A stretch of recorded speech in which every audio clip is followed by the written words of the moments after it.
Thank you, Mayor. Thank you, Councilman Courage. Councilman Brockhouse.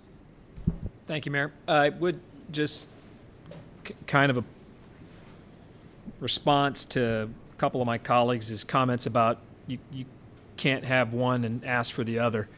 I think you can. And the reason you can is because of the process by which the budget is built and where we're spending our money and allocating our resources across the entire general fund. So it is a conversation of priorities.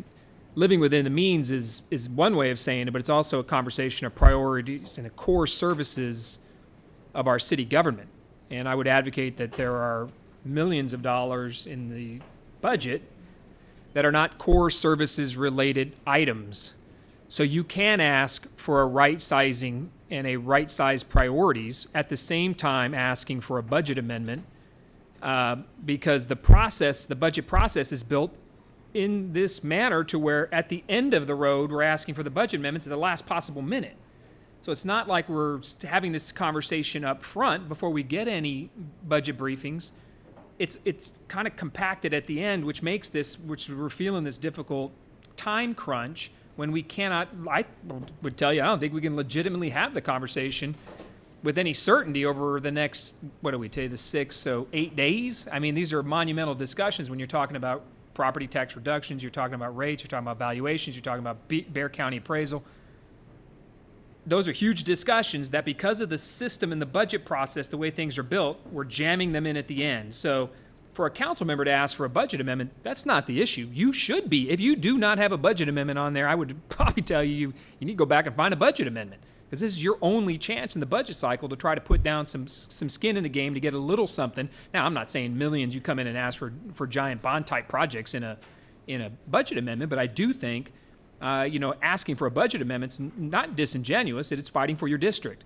At the same time, fighting for your district also means looking at the entire budget, making sure we're spending our money in the right locations and in the right manner, the highest and best use in our priorities and for our core services. So I would say you can have both, and I would tell you that I think we should entertain the conversation and study it over time with regards to a homestead exemption to implement that in fiscal year 2019.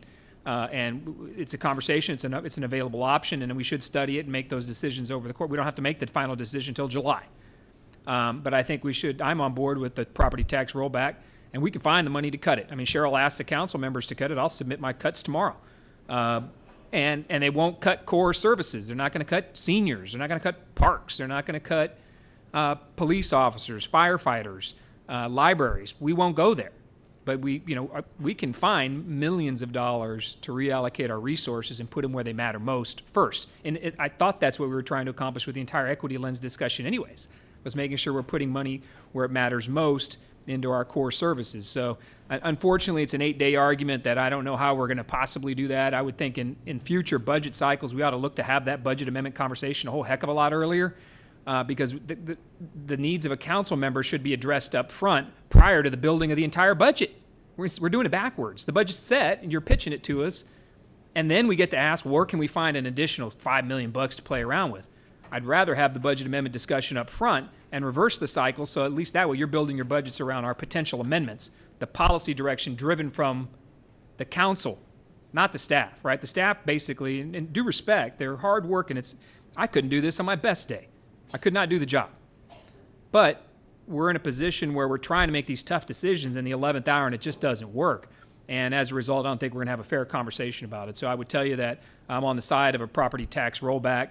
It doesn't seem like a lot, but it's a lot to the homeowner, and it's a start on a conversation that they're first and foremost in our business plan, and every penny they get belongs to them. Every penny we spend belongs to them. I think we need to get back to that mentality. We need to make sure we can get that done. So with that, Mayor, I just want to put that on the table. And I'm okay with discussing a homestead exemption over time because we can't do anything about it anyways till July. So that's my commentary, and I appreciate it. Thank you very much, Mayor. Thank you, Councilman Brockhouse. Councilwoman Veer-Gron.